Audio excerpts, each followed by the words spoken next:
Bom, essa discussão sobre comunismo e capitalismo e sobre o que eu estou chamando de cooperativismo e dizendo que o cooperativismo é quando você tem ele é mais centralizado ou descentralizado, e aí tem a ver com a propriedade privada, porque aí você argumenta que a propriedade privada é centralizada. Mas do ponto de vista da sobrevivência, isso pouco importa essa fantasia de que 90% das pessoas não tem nada. Isso é uma fantasia. Porque para a sobrevivência, o que importa é o seguinte: você mora num determinado lugar e você chama aquele lugar de seu. Pode ser alugado, pode ser comprado, né? E aí você, a partir do momento que você chama aquilo de seu, você começa a tomar determinadas decisões. Por exemplo, em Cuba você recebe um cartão de alimentação e aí você vai lá receber a comida que o Estado lhe dá, que é diferente de você ir ao supermercado e escolher aquilo que você quer comer. Então, de um lado você tem uma centralização que se define o que você vai dar para as pessoas e do outro lado você tem a escolha que a pessoa vai fazer no mercado. Do ponto de vista da sobrevivência, e é isso que o Hayek vai colocar isso na União Soviética, ele vai dizer, essa decisão central, porque lá é o seguinte, todos têm, porque tudo é de todos. Mas se tudo é de todos, alguém toma conta de tudo que é de todos. Então você não tem um apartamento que é seu. É um apartamento do Estado que você toma conta para o Estado.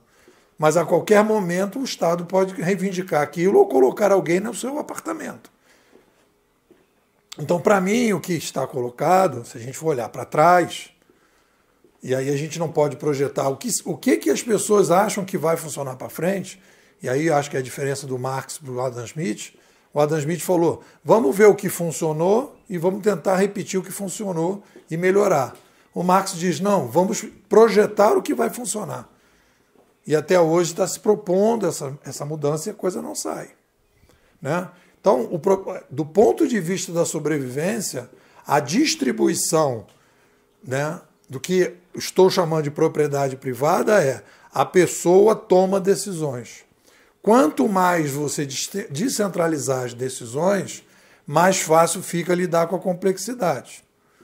Então você diz, as pessoas, num Estado, as pessoas se autogerenciam. Não, se tudo é de todos, quem toma conta? Quem que toma as decisões? Quanto é que a gente vai produzir de batata? Quanto é que a gente vai produzir de tomate? Se o cara tem a horta dele e toma a decisão do que ele vai produzir, e se ele não tem essa horta dele, ele tem uma determinada, olha, agora você vai produzir X de tomate, X de não sei o quê. Então a coisa vai um pouco nessa direção. Então a questão não é ideológica, a questão eu acho que a gente tem que olhar para a sobrevivência.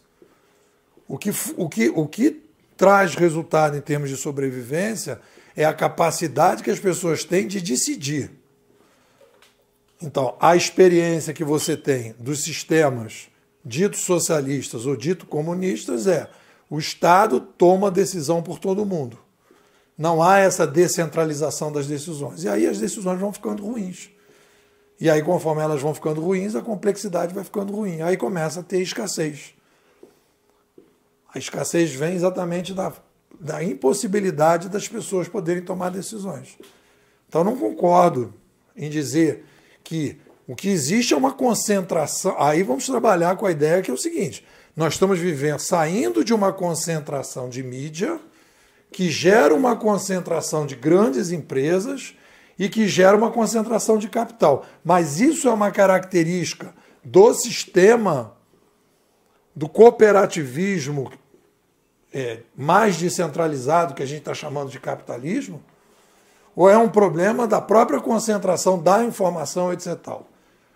Olha a pulverização que a gente está tendo hoje em várias áreas. Mesmo que você diga, mas o Mercado Livre criou uma plataforma, centralizou. Mas olha o número de pessoas que hoje vivem do Mercado Livre. Se a gente coloca o blockchain para funcionar no Mercado Livre, você vai ter descentralização de um lado e descentralização de outro. Você pega os sebos, por exemplo, a quantidade de sebos que hoje, né, que estão na estante virtual.